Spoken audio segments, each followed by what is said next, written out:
Hi friends, welcome to Prabhas cooking channel. இன்றைக்கி நம்ம சேனலில் என்ன ரெசிபி பார்க்க போகிறோன்றது பார்த்தீங்கன்னா green mutton gravy Andhra special தான் பார்க்க போகிறோம். அது எப்படி செய்யுதுன்றது பார்க்கலாம். வாங்க வீடியோக்குள்ளே போகலாம்.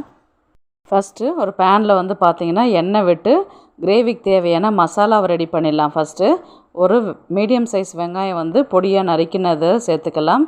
ஒரு கைப்பிடி வந்து பார்த்திங்கன்னா கறிவேப்பிலை சேர்த்துக்கலாம், கொஞ்சம் அதிகமாகவே சேர்த்துக்கலாம்.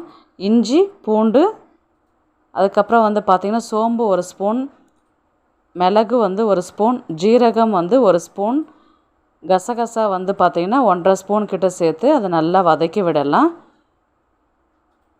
இப்போது ஒரு பட்டை சேர்த்துக்கலாம், 3 கிராம்பு சேர்த்துக்கலாம், ஒரு ஏலக்காய் சேர்த்துக்கலாம். சேர்த்துட்டு இது எல்லாமே நல்லா வதக்கி விடலாம்.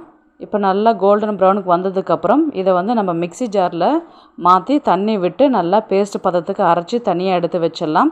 இப்போ நம்ம கிரேவி வந்து குக்கரில் தான் செய்ய போகிறோம். குக்கரை வந்து நம்ம வச்சுட்டு எண்ணெய் விட்டுட்டு நம்ம மீடியம் சைஸ் வெங்காயம் பொடியாக நறுக்கினதை வந்து கோல்டன் ப்ரௌனுக்கு வர அளவுக்கு நல்லா அதை வதக்கி விடலாம். அது நல்லா கோல்டன் ப்ரௌனுக்கு வர அளவுக்கு நல்லா வதக்கி விட்டுக்கிட்டே இருக்கலாம்.